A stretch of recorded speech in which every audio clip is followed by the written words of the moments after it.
Hey guys, Deroir here with the Q&A that I promised you guys right before I went off to Gamescom. So I promised to do this video for you guys because, well, I made it to 1,000 subscribers, which is amazing, and all thanks to you guys, of course. So I figured I'd answer a lot of the questions, or just some of the many questions that you guys actually gave me. So without further ado, let's get to the first question. The first question is from Nick Green, who asks, how's the current sort of stagnant nature of the game affecting your game time? Honestly, it's affecting my game time a lot. I usually just, whenever there's a season or any new update or anything, I usually just binge it till there's nothing new to do, because, well, everything else in the game I've just played extensively, and most of it I'm tired of. I want some new or some other incentive to do these things. I have so many achievement points, I have all the skins I want, whatever, almost. So yeah, usually daily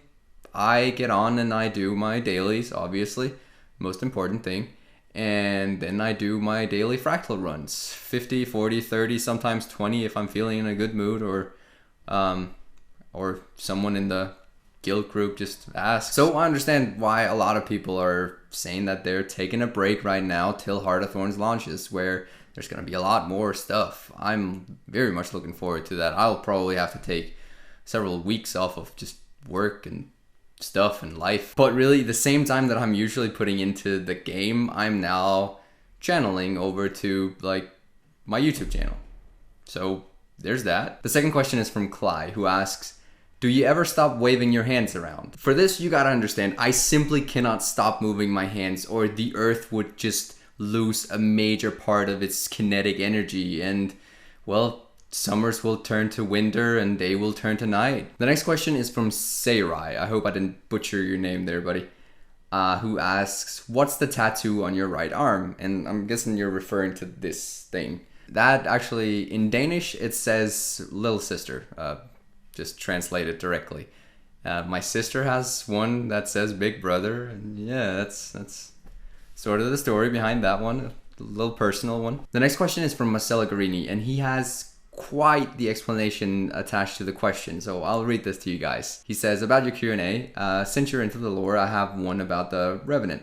Some time ago, many posts popped up about how we, the players, can be Revenant before Ridlock in the story. I always replied, basically wibbly wobbly timey-wimey stuff. Let me explain.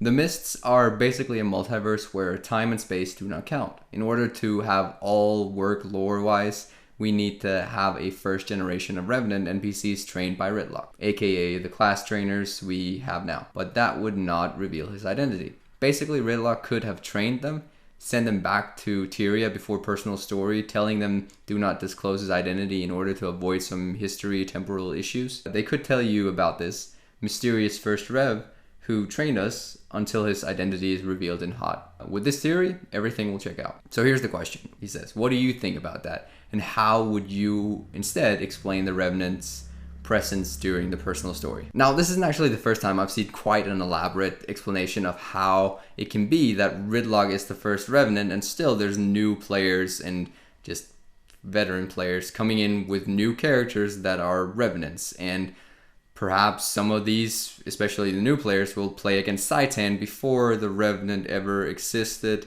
making the whole timey-wimey, wibbly-wobbly, whatever, quite an interesting tale. But I think the easiest way for ArenaNet to actually incorporate this into the lore would be to have players have to complete the Heart of Thorns campaign in order to unlock the Revenant. That would in turn also incentivize players to play it through another time. I'm not saying I like it, but it's a very easy way for them to do it. Though it would be a lot cooler if we just had time stuff in Misty whatever. Thing is, none of the other professions actually have lore really tied to them in the game.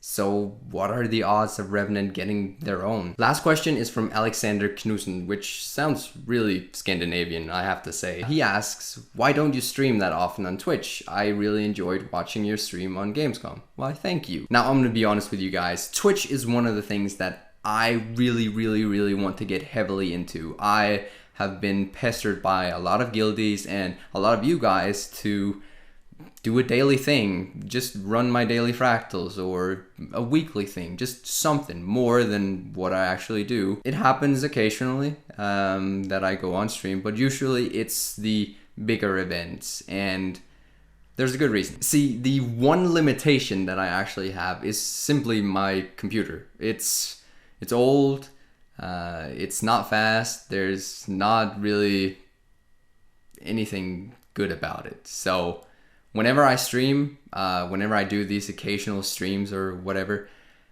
it's sort of killing me because it's running so slow. It's already running quite slow, and whenever I put the stream up, I want to go with higher graphics just for you guys, but that also takes frames off, and I simply cannot play properly while the frame rate is so low. And if I had to do that every day, I would simply just be going insane. It's actually also one of those things that have limited a lot of the projects that I've been working on. It's simply not been possible for me to create proper enough or decent enough pictures or frame rate for certain videos and stuff. So that's also been cut on the drawing board. But hopefully one day it will be fixed. I'll get a new thing or something. I don't know, a miracle will happen. But enough about that. That was all the questions I have for you guys this time. Thank you all for watching. Until next time, I will see you in the mists.